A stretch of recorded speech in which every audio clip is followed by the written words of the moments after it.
Bismillahirrahmanirrahim. Assalamualaikum warahmatullahi wabarakatuh.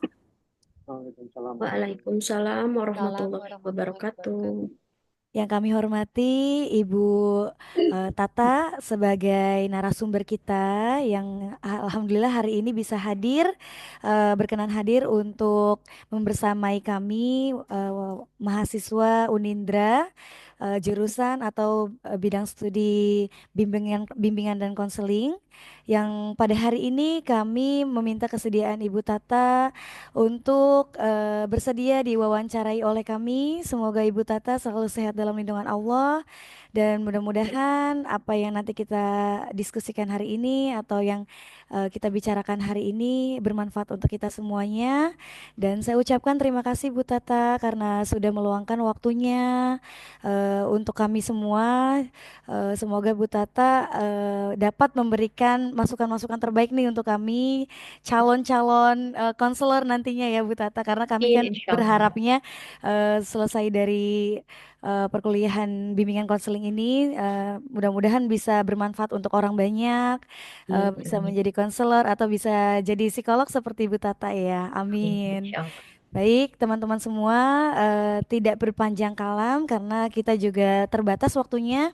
Ada yang masih melanjutkan pekerjaannya, Bu, walaupun di bulan Ramadan ini katanya kerjanya itu hanya setengah Alhamdulillah. hari, tapi kita ada yang masih tetap melanjutkan pekerjaan setelah ini. Jadi mohon maaf Bu kalau nanti agak cepat-cepat gitu ya Bu ya, atau Iya, nggak terburu-buru, mohon apa-apa, maaf. Jadi silakan. kami sampaikan memang kita juga ini melalui Zoom karena keterbatasan waktu Bu Tata. Jadi kita rumahnya jauh, juga waktunya juga sangat sulit untuk sama-sama bertemu. Jadi mohon maaf kalau kita melalui Zoom meeting ini ya Bu Tata Iya, ya.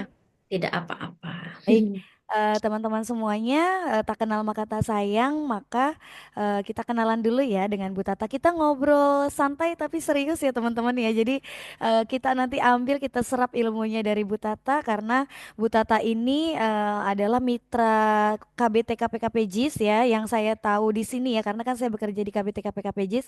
Beliau adalah mitra psikolog untuk KBT KPKP JIS. Jadi ayo nanti teman-teman yang mau tanya lebih lanjut tentang dunia psikolog itu, profesi psikolog itu seperti apa.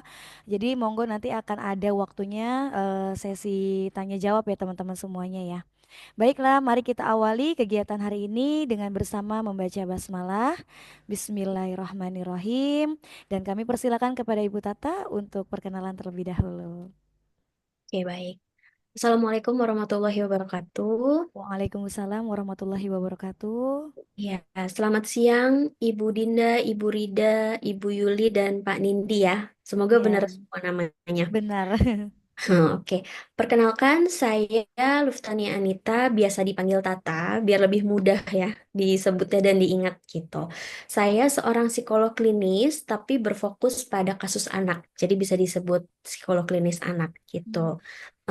Saya ini sudah bekerja di bidang klinis anak itu kurang lebih dari tahun 2019 gitu. Jadi memang pada saat itu ketika belum lulus dari profesi, tapi sudah menjadi asisten dan terapis di sebuah klinik. Setelah saya lulus profesi, alhamdulillah mendapatkan kesempatan untuk sama teman-teman profesi psikolog klinis lainnya mendirikan salah satu tempat terapi, selain tempat terapi, biro psikologi yang memang berfokus pada kasus-kasus anak gitu. Dan kita memang untuk tempat praktek kita masih bekerja sama dengan salah satu klinik di Kota Wisata Cibubur, klinik Sunat Bludino namanya. Jadi memang kita masih praktik di tempat mereka, jadi memang masih bekerja sama gitu. Terus apa lagi ya kira-kira nih yang Ya bisa boleh saya Bu. sampaikan? Mungkin kelahirannya tahun berapa Ibu? Oh, Masih muda oke. banget nih soalnya ya Waduh, teman-teman ya. enggak Jadi lah. mungkin Sama mungkin kita. iya, iya mungkin sama nih usianya ya Bu. Boleh Bu, Iya. silakan. Oke. Jadi saya kelahiran tahun 93. Jadi mungkin tahun ini 32 ya. Saya sampai lupa 32 tahun. Iya. kadang-kadang. Kayaknya tuh setelah 18 tahun udah lupa gitu ya. Ulang tahun ke berapa tuh udah nggak inget. Tahun 93 kelahiran di Jakarta, dari lahir juga di Jakarta, tinggal di orang tua saya di Jakarta Timur. Terus ketika menikah juga alhamdulillah ikut suami tinggal di Jakarta Timur. Tapi kebetulan udah hampir 1 tahun ini suami pindah bekerja, pindah mengajar di universitas di daerah Karawang. Jadi memang saya harus ikut untuk nemenin suami tinggal di Karawang gitu. Hmm. Tapi kalau untuk praktik, saya masih tetap di Cibubur, tapi hanya 3 hari. Jadi cuman dari Kamis, Jumat, Sabtu. Itu yang Hmm. offline ada di Cibubur. Hmm. Sisanya Senin, Selasa, Rabu saya ambil klien di daerah Karawang atau Cikarang. Kalaupun enggak, mungkin hanya klien-klien yang sifatnya online gitu. Oh, baik. Terus saya S1 di Universitas Al-Azhar, Hmm. sarjana psikologi di sana. Itu tahun 2015 akhir saya lulus. Hmm. Setelah itu di 2000 sempat bekerja sebentar, tapi kerja sama orang tua. Terus di 2016, 2017 awal gitu ya, saya baru mulai kuliah Magister Profesi Psikologi Klinis di Universitas Gunadarma gitu. Hmm. Dan tahun 2020 itu saya eh, lulus Hmm. dari Magister Profesi gitu. Setelah itu saya sempat bekerja di salah satu klinik di daerah Kemang, klinik tumbuh kembang gitu ya. Kurang lebih saya kerja 2 tahun dari 2019 ketika masih jadi mahasiswa gitu ya. Tapi sudah bisa jadi asisten psikolog gitu karena memang sarjana psikologi kita diperbolehkan untuk menjadi asisten psikolog gitu. Sempat bekerja dari 2019, akhirnya 2020 saya lulus. Masih sempat bekerja di sana juga selama 1 tahun. Setelah itu dari 2021 akhir, saya sama teman-teman mendirikan em, Precious Child Development Center Hmm. di Cibubur tadi. Jadi memang fokusnya kita ke anak-anak yang ada permasalahan perkembangan yang Hmm. mungkin lebih ke berkebutuhan khusus. Memang fokusnya di klinik itu seperti itu, tapi tidak masih banyak juga permasalahan-permasalahan lain yang memang permasalahan hari-hari kita pun tetap handle gitu. Itu dari 2021 sampai sekarang alhamdulillah masih berjalan gitu. Oke. Izin Bu Tata bertanya, untuk yang eh, apa namanya praktek atau klinik yang Bu Tata sekarang apa namanya bertugas, itu ada Hmm? nggak Bu Tata untuk anak-anak yang berkebutuhan khusus, Mm-mm. tapi semuanya, misalnya mentalnya kena, kemudian fisiknya juga kena gitu. Dan itu ada perawatan nggak di sana Bu Tata? Perawatan yang artinya stay di sana, tinggal di sana gitu untuk dirawat secara intens di sana gitu Bu. Oke. Mm-mm. Dikarenakan kita masih ada keterbatasan dari tempat, karena kan memang Mm-mm. kita masih bekerja sama ya sama klinik sunat gitu. Jadi memang dalam satu gedung tuh, satu ruko tuh kita memang masih bagi-bagi ya. Ini partnya klinik sunat, ini partnya Precious gitu ya. Jadi memang kita belum ada yang sifatnya untuk stay di tempat kita gitu. Jadi memang Oke. masih pulang pergi gitu, rawat jalan gitu mungkin disebutnya ya. Jadi untuk terapi, untuk anak-anaknya terapi atau untuk orang tuanya konseling atau yang memang hanya sekedar konseling anak-anak yang mungkin usianya remaja karena kita masih handle sampai remaja. Maksimal 18 tahun itu kita masih handle gitu ya. Oh, Untuk yang remaja mungkin mau counseling, selain itu juga karena kita memang biro, jadi kita masih bisa handle untuk tes kesiapan sekolah, tes minat bakat, jadi tes-tes psikotes juga kita bisa melakukan di sana. Tapi karena memang keterbatasan tempat gitu ya, jadi memang kita fokusnya hanya handle mereka datang ke tempat kita ataupun secara online. Kita juga menghandle seperti itu. Sisanya memang kita hanya bekerja sama dengan orang tua di rumah gitu ya. Apa yang harus mereka lakukan menjadi panjang tangan kita sebagai terapis atau sebagai psikolog untuk anak-anak mereka seperti itu. oke. Terus kalau untuk permasalahannya sendiri, memang kita em, banyak ya. Jadi memang secara mental, secara fisik. Jadi memang ada terapis okupasi yang memang berfokus pada motoriknya, berfokus pada sensorinya gitu. Itu pun juga kita handle gitu. Terus yang permasalahan perilaku, permasalahan gangguan bahasa, karena kita juga ada terapis wicara gitu. Tapi kalau secara fisik dalam artian yang fisioterapi memang kita belum handle gitu. Biasanya kalau misalnya datang ke kita asesmen, kita rasa membutuhkan fisioterapi, pasti akan kita rujuk ke rumah sakit biasanya Oke. seperti itu.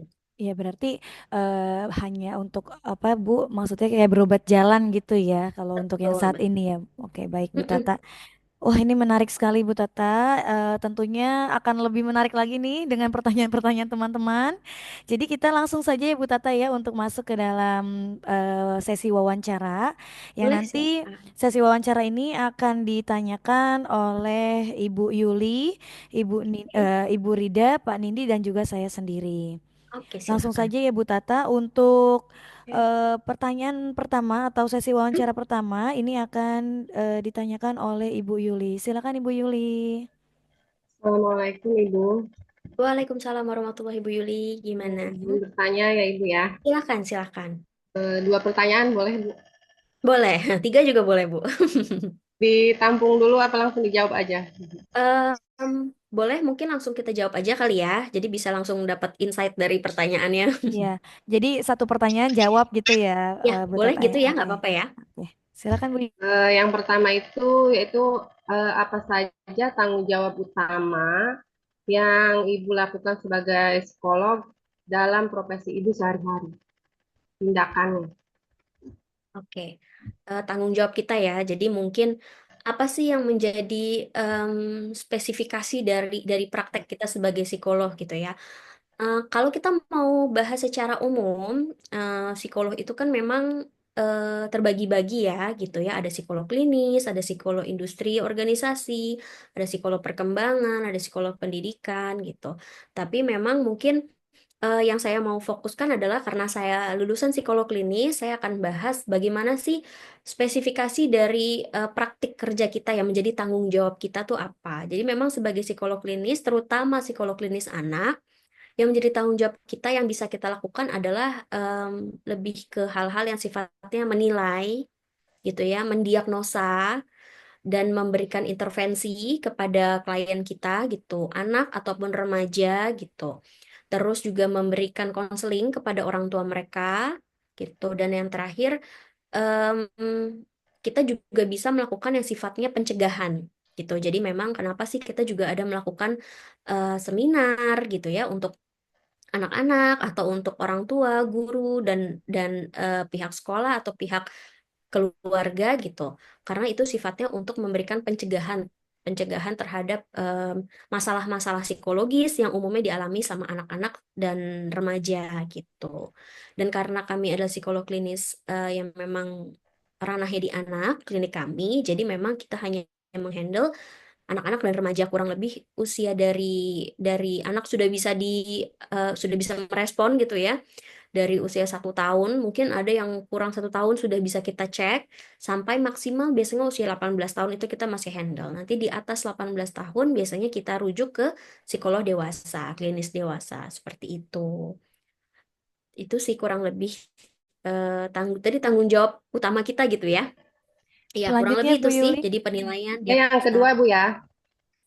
Boleh Yang silakan. kedua itu apa saja jenis layanan Hmm. yang spesifik spesifik yang Ibu tawarkan kepada klien atau masyarakat?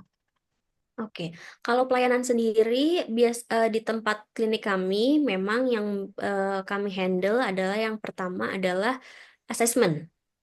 Kita melakukan asesmen.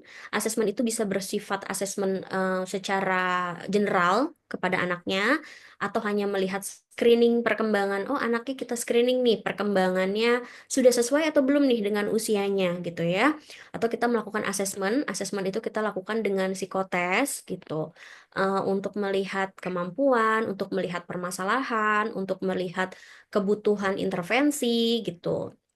Sama yang terakhir, asesmen itu bisa kita lakukan untuk melakukan penegakan diagnosa gitu. Jadi tadi udah tiga, ada screening, ada asesmen, ada penegakan diagnosa.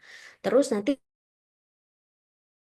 hasil penegakan diagnosa sendiri itu akan ada rekomendasi yang bisa kita berikan. Oh, anaknya permasalahannya ini nih diagnosanya. Nanti yang terakhir baru kita bisa intervensi gitu. Jadi 4 itu sih pelayanannya. Screening, assessment, diagnosa, dan eh, intervensi. Intervensinya pun juga kita berikan ke anak dan juga kita berikan ke orang tua gitu. Intervensi ke anak mungkin sifatnya lebih ke terapi gitu ya. Kalau ke orang tua mungkin lebih ke konselingnya, terus pendampingan selama anak di rumah apa yang harus dilakukan gitu. Jadi intervensi pun bisa dilakukan oleh dua itu. Nah, kalau yang sifatnya mungkin lebih itu mungkin lebih ke em, klien per klien gitu ya. Cuman kalau yang sifatnya lebih yang kita berikan adalah kita berikan seminar gitu ya. Terus pelatihan juga. Kalau seminar itu biasanya ke sekolah gitu ya. Sekolah pun juga audiensnya bisa ke anak-anak atau ke guru-guru, tenaga pendidiknya atau ke orang tua gitu. Seminar yang kedua, selain seminar itu adalah pelatihan. Kita juga bisa memberikan pelatihan untuk orang tua, terutama biasanya yang kita berikan orang tua dengan anak-anak kebutuhan khusus. Bagaimana sih cara handle mereka di rumah? Apa sih yang boleh dilakukan, apa yang tidak boleh dilakukan? Biasanya kita berikan pelatihan seperti itu. Atau pelatihan untuk guru-guru di sekolah. Bagaimana sih kalau guru di sekolah itu ada anak kebutuhan khusus nih di dalam sekolah ini? Bagaimana cara handle-nya gitu? Itu juga kita berikan pelatihan. Itu aja sih kurang lebih pelayanan dari kami. Baik Ibu, pertanyaan dari saya cukup itu aja mungkin dari teman-teman yang Oke. lain. Oke, Ibu Yuli, terima kasih atas Ibu, pertanyaannya. Baik, terima kasih Bu Yuli atas pertanyaannya dan jawabannya sangat-sangat membuka wawasan kita ya teman-teman ya. Ternyata spesifiknya Bu Tata itu untuk pelayanannya ya, untuk pelayanannya tadi kita sudah sama-sama dengar ya, ada penilaian, kemudian ada mendiagnosa juga, kemudian ada apa namanya intervensi juga ya teman-teman. Jadi ternyata memang beda ya untuk setiap profesi itu objek OPS-nya itu beda-beda ya Bu atau layanan yang diberikan Betul, tuh betul. beda-beda ya. Baik. Selanjutnya kita akan ke Pak Nindi. Pak Nindi silakan untuk pertanyaannya boleh Pak Nindi?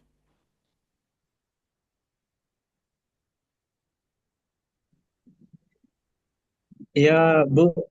Jadi pertanyaan dari saya adalah mengenai kode etik itu sendiri. Jadi Oh iya, eh, prinsip utama dari kode etik profesi sebagai psikolog itu seperti apa itu, Bu? Kalau boleh tahu. prinsip utama. Oke. Em, Sebenarnya kalau kalau dalam kode etik itu banyak sekali ya, apa namanya, di dalam kode etik itu banyak banget poin-poin yang memang harus kita pahami dan harus kita lakukan gitu. Jadi memang waktu kita S1 sendiri ada mata kuliah khusus kode etik. Ketika kita magister profesi pun juga ada mata kuliah khusus kode etik gitu. Jadi memang apa yang harus kita lakukan, apa yang tidak boleh kita lakukan, batasan-batasan kita sebagai seorang psikolog.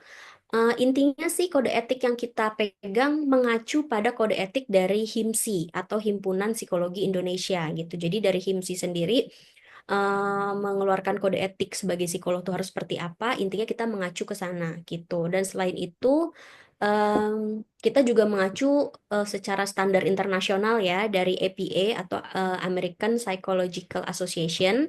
Kita juga mengacu pada sana gitu ya untuk melihat prinsip-prinsip utama gitu ya dalam kode etik psikologi psikolog klinis itu seperti apa gitu. Intinya sih kita mengacu ke sana. Cuman kalau ditanya prinsip utama mungkin apa yang sebagai psikolog klinis gitu ya, hal-hal yang mungkin poin-poin yang harus kita pegang tuh memang ada beberapa gitu ya. Yang pertama sudah pasti kita sebagai psikolog klinis itu harus punya prinsip memegang prinsip kesejahteraan dari klien gitu ya. Kita harus tahu nih harus kita pegang kesejahteraan klien itu di atas segalanya gitu. Jadi kita jangan sampai merugikan kesejahteraan mereka. Jangan sampai intervensi yang kita berikan, pendekatan yang kita berikan malah menyebabkan pihak klien ini dirugikan gitu. Jadi prinsip pertama yang pasti adalah kesejahteraan dari klien kita gitu. Terus yang kedua em, prinsip untuk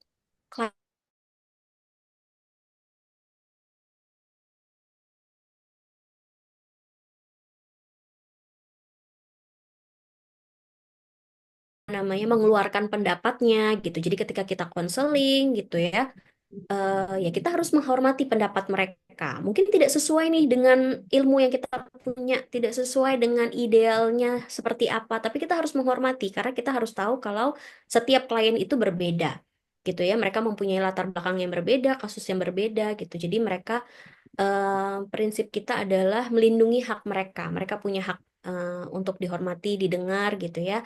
Terus punya hak juga untuk diberikan intervensi yang sebaik mungkin gitu ya. Jadi memang ketika kita mau menghandle, mau mencari pendekatan nih ke klien kita, kita nggak boleh asal-asalan nih gitu ya. Mereka punya hak untuk diberikan intervensi sebaik mungkin gitu. Jadi memang kita harus research, kita harus mungkin em, apa ya? Mungkin kita harus research, mungkin kita harus ngobrol nih sama rekan sejawat gitu ya untuk mendapatkan insight baru nih untuk menghandle klien ini seperti apa gitu. Jadi yang prinsip kedua adalah itu tadi ya, mungkin hak dari klien gitu. Terus selain itu hak untuk ini confidential ya, kerahasiaan gitu. Jadi memang itu juga sangat penting kalau misalnya klien itu punya hak untuk dirahasiakan semua informasi yang kita miliki gitu ya.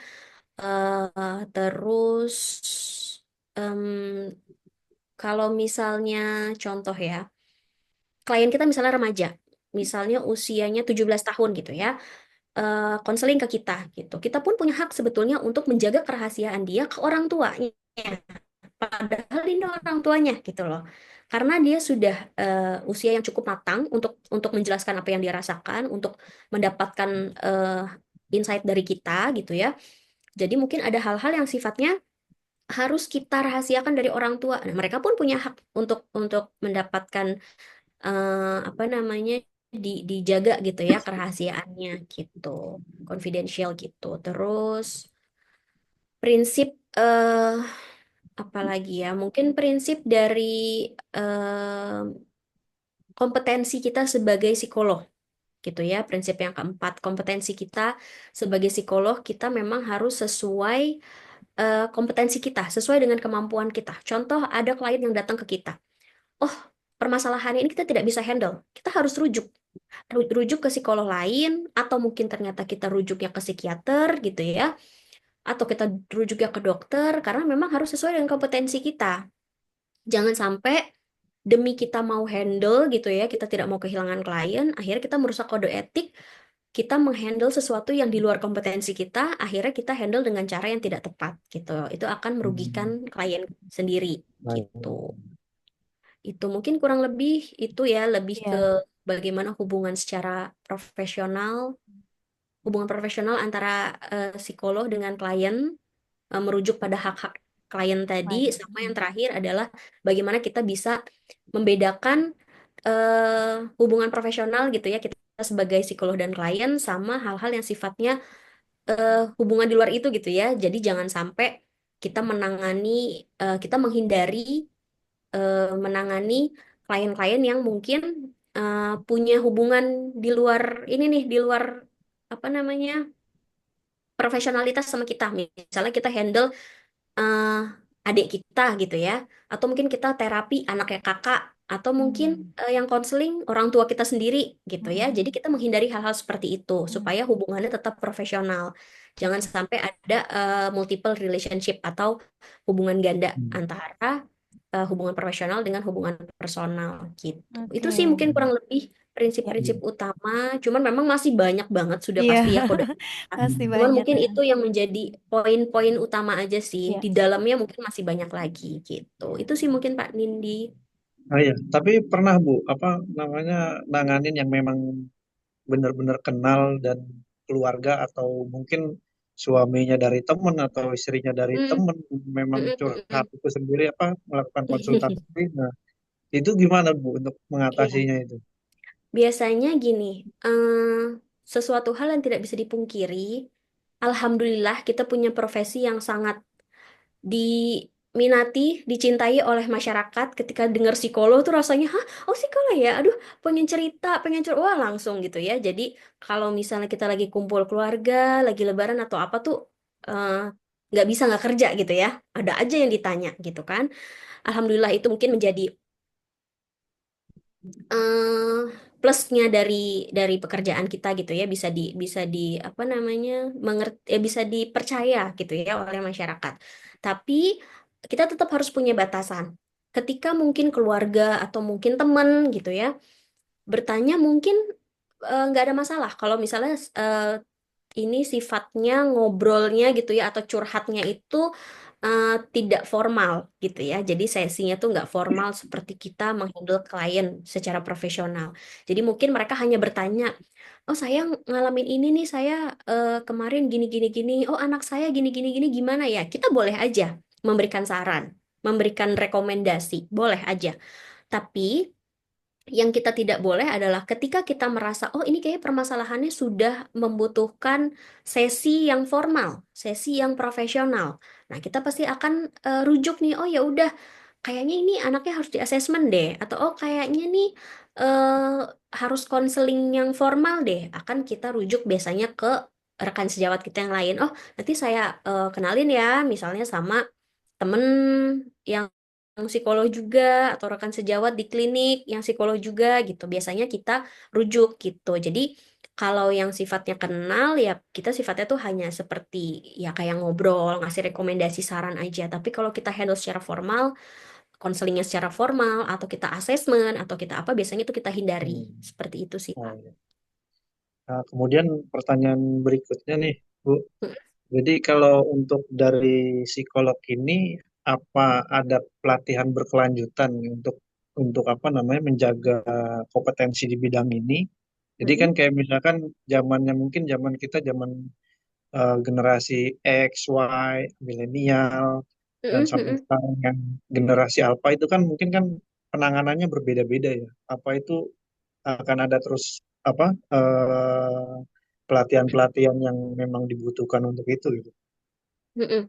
Iya, betul sekali itu sangat dibutuhkan sih, Pak. Jadi memang em, ketika kita sudah berpraktek gitu ya sebagai seorang psikolog, kita kan harus sadar kalau kita itu bekerja dengan manusia, kita bekerja dengan makhluk sosial, yang artinya objek bekerja kita adalah sesuatu yang akan berubah terus-menerus gitu ya, setiap waktu, setiap zaman itu akan berubah terus. Jadi kita nggak bisa nih, oh udah pernah belajar pas kuliah S1 misalnya, atau udah pernah belajar pas kuliah S2 terus nggak mau belajar lagi, itu sudah pasti nggak bisa, karena memang banyak banget pendekatan baru, banyak banget cara-cara handle klien yang baru gitu ya, banyak banget teori-teori baru. Jadi memang biasanya kita sebagai psikolog itu kita itu rutin, bahkan sebetulnya bisa dibilang diwajibkan gitu ya untuk mengikuti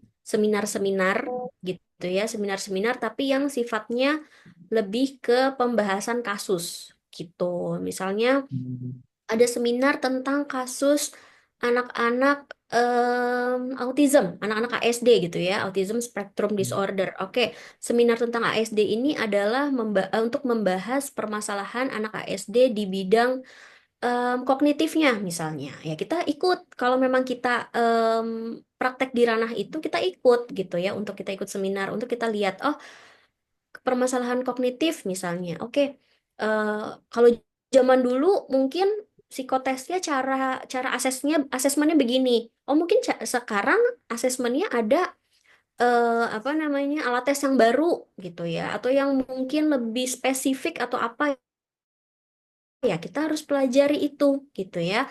Terus cara handle-nya pun misalnya dulu pendekatannya hanya A, sekarang ternyata ada A, B. Itu juga harus kita pelajari supaya ketika kita handle si klien pun juga eh, sesuai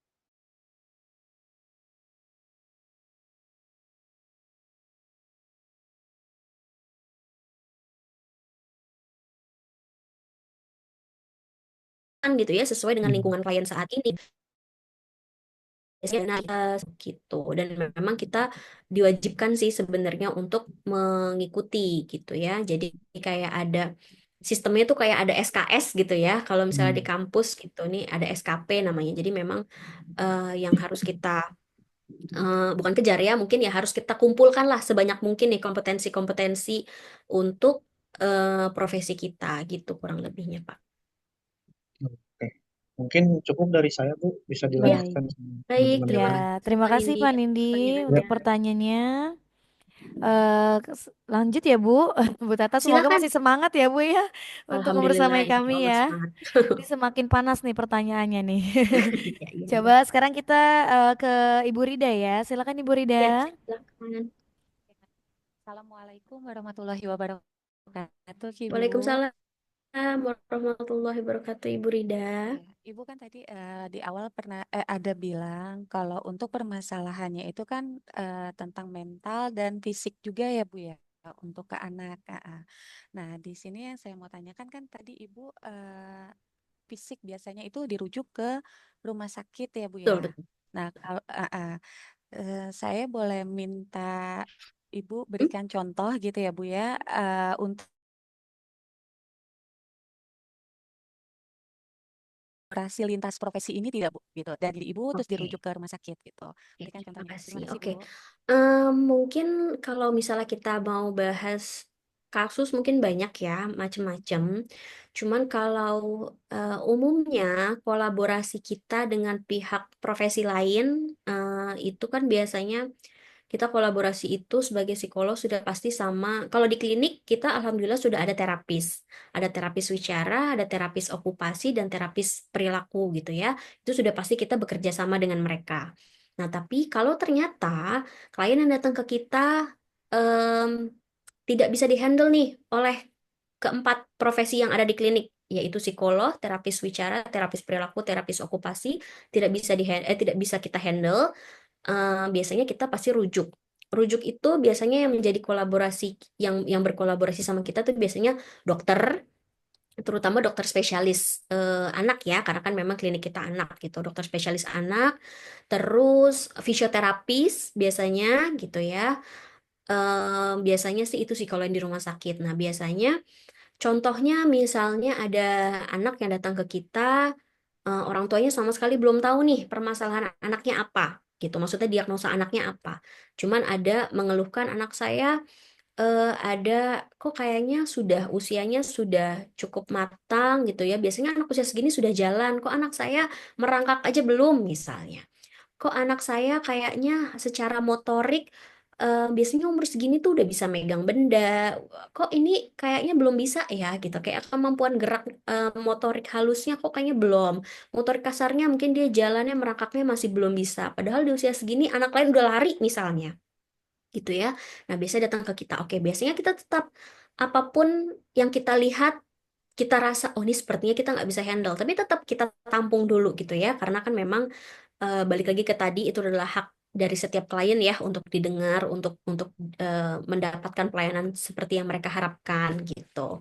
Nah jadi kita tampung dulu nih biasanya kita apa namanya konsul dulu nih orang tuanya kita tanya orang tuanya itu anaknya seperti apa segala macam kita tanya riwayatnya, riwayat kesehatan semuanya, terus kesehariannya. Setelah itu kita akan asesmen anaknya. Kita lihat nih kemampuan anaknya, kita screening. Anaknya belum bisa gini-gini, seharusnya umur segini udah bisa ini. Oh, ini kayaknya memang belum bisa sama sekali. Nah, dari situ kita lihat nih, kalau ternyata permasalahannya hanya di motoriknya, itu langsung bisa ditangani oleh tim kita, yaitu terapis okupasi. Gitu ya. Oh, ternyata ini anak motoriknya belum matang misalnya. Belum matang, jadi oke deh kita bisa akan dihandle oleh OT atau occupation therapist, terapis okupasi akan dihandle secara motoriknya, secara sensorinya itu akan dihandle.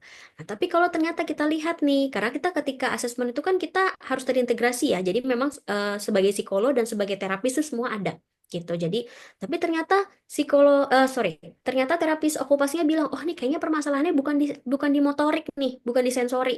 Kayaknya memang secara apa namanya badannya gitu ya secara fisik badannya dia gitu ini harus ditangani oleh eh, fisioterapis gitu ya karena fisioterapis itu kan sifatnya yang memang fisik ke badannya gitu ya bukan cara geraknya gitu nah biasanya langsung kita rekomendasi oh oke, kalau gitu kita coba rujuk ke fisioterapis ya, misalnya di rumah sakit, kita tanya nih mereka rumahnya di mana, kita carikan rumah sakit terdekat, kita rujuk ke fisioterapis di sana. Nanti kita akan keluarkan hasil asesmen dan hasil surat surat rujukan juga yang bisa mereka bawa ke rumah sakit gitu ya, untuk diberikan ke fisioterapisnya. Oh, apa yang harus dilakukan? Oke, kalau misalnya ternyata dari permasalahan anaknya ini secara fisiknya memang bermasalah. Oh, tapi ternyata secara kognitifnya juga bermasalah nih, misalnya pemahamannya juga kurang misalnya.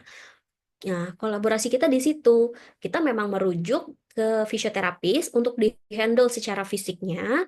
Nah, tapi untuk secara kognitifnya, untuk secara pemahamannya bisa tetap kita handle oleh terapis perilaku misalnya gitu. Jadi memang kolaborasinya adalah misalnya ada seorang anak ternyata diagnosanya ketika dicek gitu ya masalah fisik itu mungkin CP atau cerebral palsy gitu ya. Nanti dia akan melakukan fisioterapi di rumah sakit, tapi dia akan terapi juga di tempat kita. Jadi kolaborasinya seperti itu. Jadi di tempat kita mungkin terapi perilaku untuk meningkatkan pemahamannya, untuk meningkatkan kemampuan bahasanya, untuk apa namanya memiliki perilaku yang adaptif gitu ya, tapi tetap juga dihandle oleh si fisioterapis di rumah sakit gitu.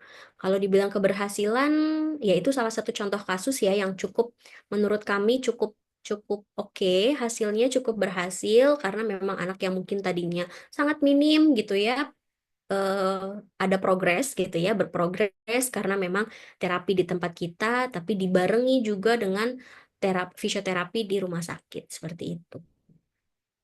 Baik, Ibu.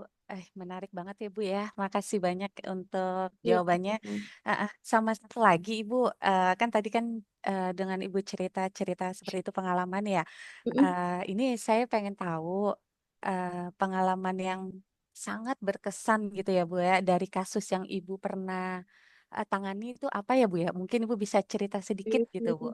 Kasus yang Oke, berkesan banget gitu. Mm-mm. kasus yang berkesan. Oke, Bu. Mm-mm. Berarti ini saya secara personal ya. Mm-mm. Oke, saya secara personal kasus yang paling berkesan.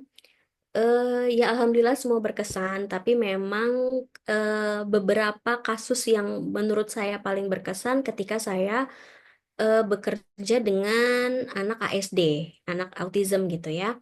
Karena kita tahu anak-anak ASD itu memang permasalahannya itu cukup kompleks ya, cukup cukup banyak gitu.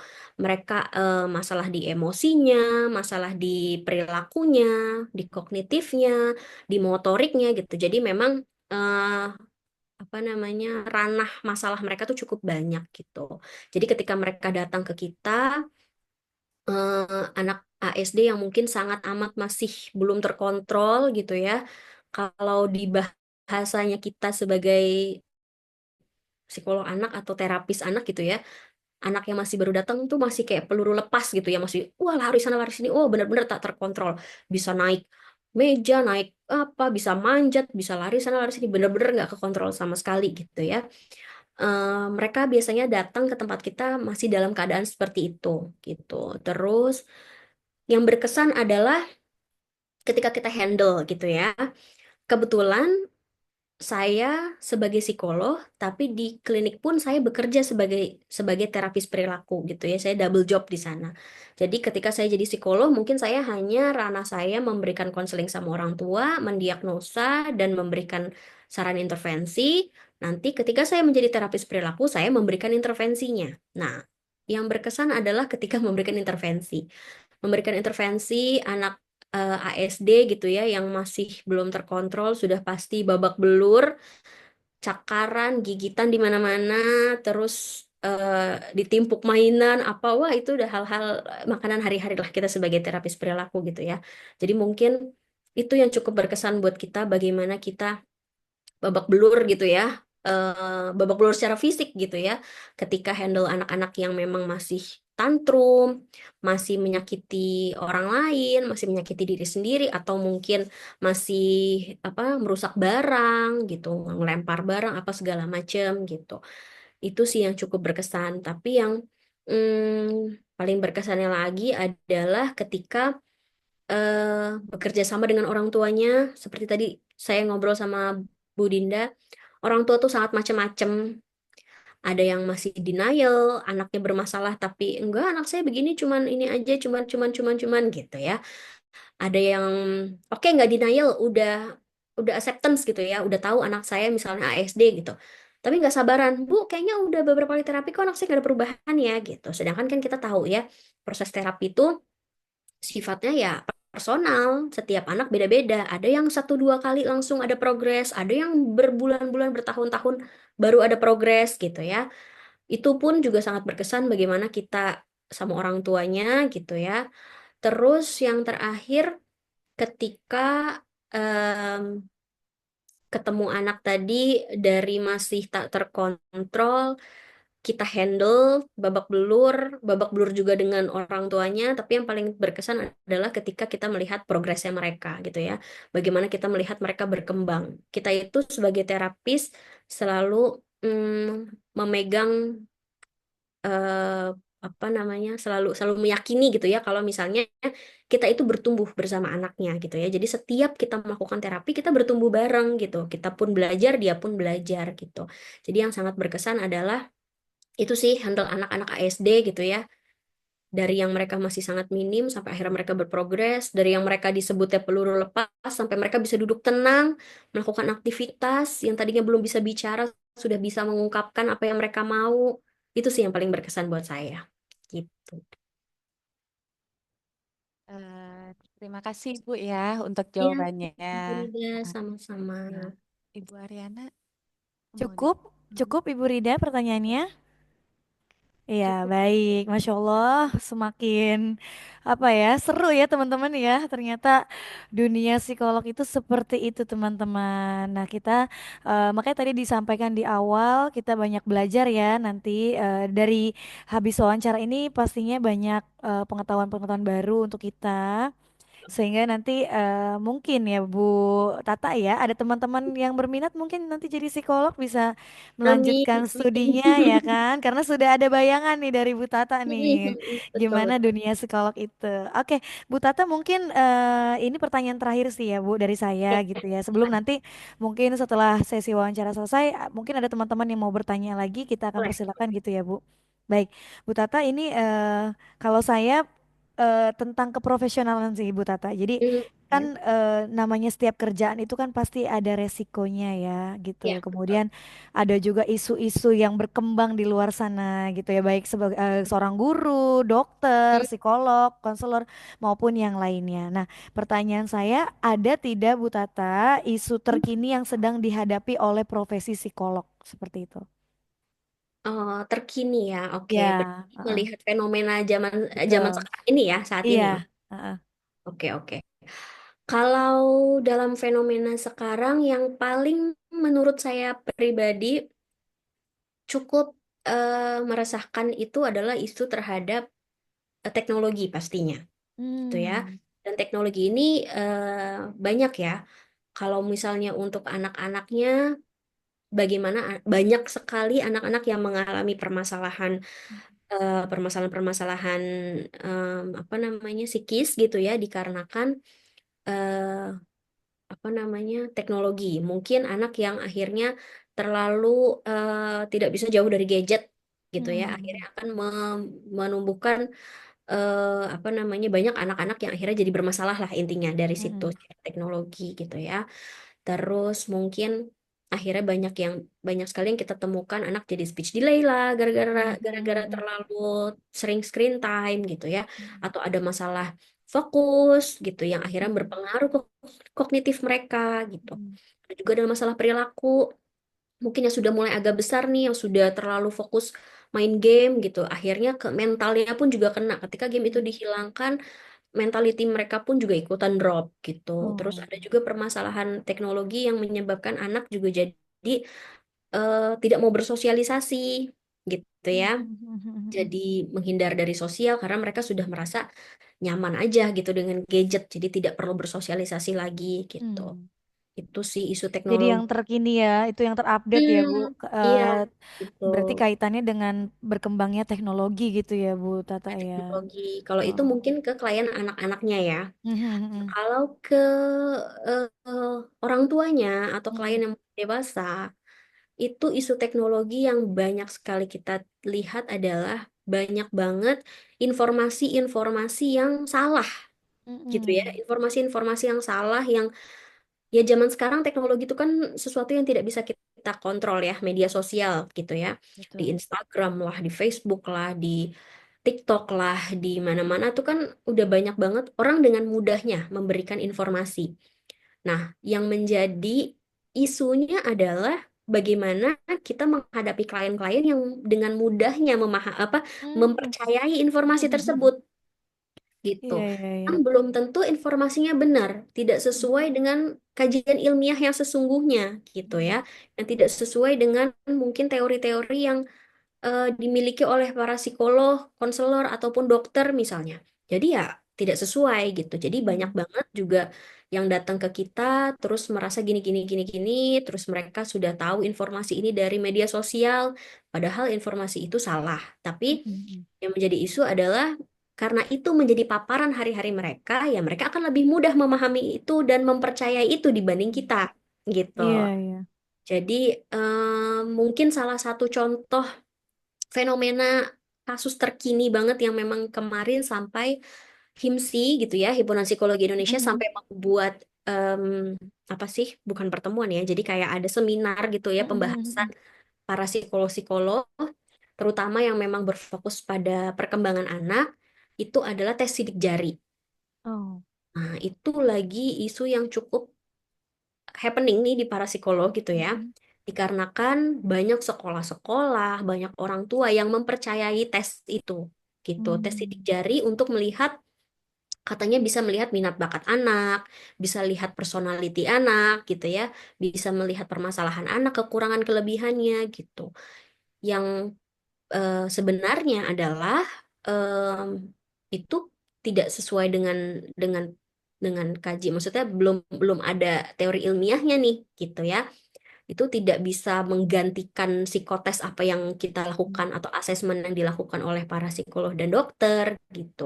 Dan psikolog dan dokter pun tidak ada yang menggunakan tes itu nih untuk mengakses anak gitu. Tapi sekarang bahkan bukan cuma kalau orang tua, mungkin kadang-kadang orang tua ngeliat di Instagram gitu ya, oh ada tes ini langsung pengen ikut.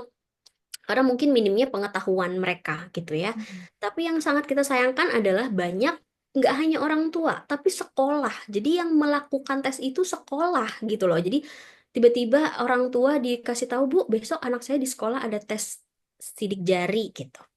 Wah, itu kan sangat meresahkan. Itu kan sifatnya sudah sekolah gitu ya, sudah kelompok besar gitu. Itu isu yang cukup meresahkan sih akhir-akhir ini untuk Iya. kamu itu. Jadi orang tua mempercayai ya Bu jadinya ya Betul, akhirnya ya. orang tua mempercayai Padahal tidak ada kajian ilmiah tentang betul sidik jari itu bisa dari mempengaruhi itu. perilaku anak segala macamnya Betul. ya Bu ya, minat bakat. Dan kebetulan kalau kasus sidik jari ini di PKP juga ada Bu, ikut Waduh, ikut iya ikut kegiatan tes oke. sidik jari ya. Kalau kami kan kerjasamanya dengan Steven ya Bu. Jadi Iya. eh, memang sih kalau secara realitanya enggak Hmm? juga sih, enggak juga berpengaruh gitu. Tapi memang orang tua yang akhirnya mempercayai itu gitu ya, Bu. Iya, betul, betul. Wow, Iya. wow, berarti dampaknya luas banget ya dari teknologi Hmm. itu ya. Masya Allah. Betul sekali. Oke, Bu Tata, mungkin terakhir ini pertanyaan dari Ya, saya juga satu lagi, bagaimana masa depan dari profesi psikolog ini dalam menghadapi perubahan sosial dan teknologi? Karena kan tadi kan sudah diceritakan ya bahwa dampak teknologi itu sangat luar biasa dan sosial juga sifatnya kan berkembang terus ya, berubah-ubah terus. Nah, ini betul sekali. bagaimana profesi psikolog dalam menghadapi perubahan sosial ataupun teknologi seperti itu? Oke. Em, yang sudah pasti ini mungkin ada dua hal yang bisa kita lihat. Mm-mm. Bagaimana untuk pengembangan secara personal dari psikolognya sendiri dan Mm-mm. pengembangan dari memang sisi profesional secara profesi gitu ya. Mm-mm. Yang pasti adalah untuk kita melihat zaman yang sudah berubah dan cukup cepat berubahnya gitu ya.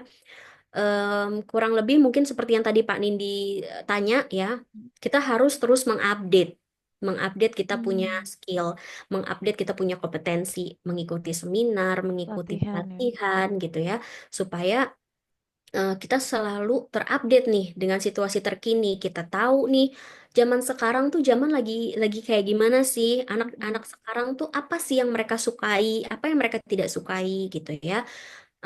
Karena setiap generasi mungkin kalau menurut orang kan zaman sekarang Gen Z, Gen Z lah, milenial apa gitu-gitu kan mungkin kayak terkesan hanya pembahasan yang sifatnya untuk seru-seruan aja gitu ya. Walaupun sebetulnya secara teorinya pun setiap generasi itu memang punya karakteristik masing-masing gitu loh. Jadi memang Mm-mm.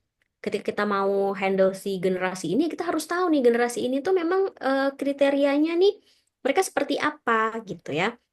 Jadi memang kita harus mengupdate terus diri kita untuk yaitu terus memahami fenomena sekarang seperti apa, harus update sama hal-hal terkini gitu. Harus update juga sama teori-teori atau pendekatan apa namanya intervensi yang terkini gitu ya. Itu secara secara personal itu memang secara para psikolog harus mengupdate diri gitu. Oke. Terus yang kedua mungkin kalau yang sifatnya untuk profesi ya sudah pasti mungkin itu adalah tugasnya dari Himpunan Psikologi Indonesia ya. Mm. Kalau yang saya lihat karena memang saya juga termasuk anggota, bagaimana saya melihat mereka terus-menerus melakukan evaluasi gitu ya. Mm-mm. Evaluasi untuk misalnya ada isu psikolog yang ini eh, Mm-mm. ada permasalahan apa gitu ya atau mungkin ada kasus apa. Mereka terus update sih untuk terus Mm-mm. mengevaluasi supaya bagaimana intervensi kita tuh Mm-mm. maksudnya pakemnya intervensi dari Himpunan Psikologi Indonesia itu akan sesuai gitu ya dengan Mm-mm. lingkungan yang terjadi, fenomena Mm-mm. yang terjadi sekarang gitu sih kurang lebihnya. Iya, jadi di keanggotaan itu juga saling ini ya, Bu Tata ya, saling berbagi informasi, saling mencari solusi. Berarti begitu ya, Bu Betul, Tata ya, betul. untuk Harus menghadapi perkembangan teknologi dan sosial ya, secara betul, betul sekali. keprofesionalannya seperti itu. Mm-mm. Baik, wah sangat menarik Bu Tata. Ini apa ya? Saya juga akhirnya terbuka juga nih dengan tadi mungkin informasi dari Bu Tata terkait dengan sidik jari gitu. Memang yang realitanya kita hadapi di sekolah itu ya memang kadang-kadang nggak ini juga ya nggak relevan gitu kan dengan perkembangan anaknya gitu. Tapi orang tua menganggap apa ya menganggap semua itu benar ya yang disampaikan dari hasil tes sidik jari itu ya Bu Tata ya. Betul, Oke, betul. teman-teman semuanya dari saya sudah. Teman-teman ada lagi yang mau ditanyakan sebelum kita closing? Cukup kali. Cukup? Sudah Oke, tidak ada lagi? ya Oke, lengkap. Bu Tata mungkin sebelum closing satu nih Bu Tata ya. Ada nggak Bu Tata kendala Bu Tata selama menjadi psikolog yang sangat mungkin sangat berarti gitu ya untuk kita hadapi gitu. Misalkan kendala-kendala yang akhirnya banyak Bu Tata itu harus mencari wawasan bagaimana nih untuk eh, menghandle kendala itu gitu. Ada nggak Bu Tata? Kendala, mungkin kendala tuh ada kendala dari dalam diri kita, ada juga Mm-mm. mungkin dari lingkungan Dari ya, ya dari luar. eksternal internal ya akhirnya Ya, gitu. eksternal Oh. internal mungkin. Mm-mm. Kalau dari internal sendiri, kendala yang dihadapi, mungkin kalau eh, kita sebagai psikolog, kita juga manusia biasa Mm-mm. gitu ya. Mm-mm. Jadi kendala mungkin kita tuh sebenarnya sebagai psikolog, walaupun semua profesi pasti punya punya punya apa ya kesulitan masing-masing gitu ya. Tapi Mm-mm. kita tuh cukup, menurut saya kita cukup rentan sama beban emosional ya gitu loh. Nah, ya. Rentan sama beban emosional, bagaimana kita terbiasa untuk mendengarkan, Mm-mm. harus berpikir cepat untuk memberikan apa namanya jawaban, insight untuk klien gitu ya. Terus dan em, ada momen-momen tertentu yang mungkin kita secara eh, psikis pun juga dalam keadaan yang tidak maksimal gitu ya. Mm-mm. Mm-mm. Jadi rentan terhadap itu sih beban emosional, terus burnout gitu ya. Mm-mm. Terus mungkin kendala dari diri, oke, mungkin kita harus bagaimana kita tetap terus objektif gitu ya, objektif Mm-mm. sama kasus. Mungkin ada kita sebagai psikolog pun kita tumbuh, pasti kita juga pernah mengalami beberapa masalah gitu ya. Tiba-tiba kita kedatangan klien Mm-mm. yang masalahnya mungkin menyentuh diri kita yang masa lalu misalnya. Nah, gimana kita Oh, harus tetap objektif nih? Aduh, iya iya. saya tahu nih rasanya jadi dia, tapi kan kita tidak bisa menempatkan diri sebagai klien ya kan. Mm-mm. Bagaimana kita tetap harus objektif terhadap kasus-kasus yang mungkin cukup menyentuh diri kita misalnya. Mm-mm. Terus kendala yang lain, kendala mungkin menghadapi tekanan, harapan yang tinggi dari klien, kok Mm. perubahan kok apa, padahal ya namanya kita dalam intervensi itu kan sifatnya dua arah ya, kita nggak bisa nih cuma Mm-mm. dari kita aja, bagaimana dari kliennya juga gitu. Terus sama satu lagi mungkin itu tadi ya, seperti tadi Bu Dinda bilang, bagaimana harus terus-menerus mencari, karena minimnya mungkin kan, kita kan sebagai psikolog tuh kasus yang datang macam-macam. Mm-mm. Adanya aja kurang, mungkin ada waktu di mana kita kurang kurang berpengalaman terhadap kasus ini. Mm-mm. Minim informasi kita terhadap Iya. pengalaman terhadap kasus ini. Yang menjadi kendala adalah bagaimana kita harus terus-menerus mencari informasi sebanyak mungkin, berkonsultasi dengan para senior-senior psikolog gitu ya, Mm-mm. dengan rekan sejawat kita, teman-teman kita gitu. Itu sih yang kita kendala Iya. yang harus terus-terus kita lakukan gitu. Itu yang dari dalam. Mungkin kalau yang dari luar, ya itu tadi sih mungkin kayak pemahaman masyarakat yang mungkin masih suka salah, lebih Mm-mm. mudah mempercayai media sosial Iya, gitu ya betul. kendalanya gitu. Terus kadang-kadang pun juga kita mengalami kendala adanya perbedaan cara handle atau pendekatan dengan profesi lain gitu. Misalnya Iya. menurut kami sebagai psikolog harusnya intervensi ini, tapi menurut dokter begini gitu. Mm-mm. Terapis begini, itu juga termasuk kendala sih yang kadang-kadang Betul. bentrok gitu ya, tidak Mm-mm. sesuai lah dengan keilmuan masing-masing Mm-mm. gitu. Kendala Oke. sama terakhir itu sih ya tadi selain pengaruh teknologi sama keterbatasan sih, keterbatasan dari em, ilmu sumber daya, materi-materi mungkin yang bisa kita berikan kepada klien, itu menurut saya di Indonesia masih sangat terbatas gitu. Mm-mm. Jadi seperti contohnya di klinik kita pun untuk materi-materi terapi mostly kita import semua karena di Indonesia belum ada, masih Hmm. sangat terbatas. Oke. Sih, adalah yang memang cukup ini Iya ya gitu. Bu Tata ya. Jadi harus sampai nyari keluar ya untuk Tidak ada. terapi-terapi gitu ya. Bu Tata ini Betul. ada rencana mau ngelanjutin studi lagi nggak nih Bu Tata untuk S3-nya mungkin gitu kan? Untuk saat Eh, ini pengen pengen pasti insya Allah kita kan pengen terus berkembang ya, betul.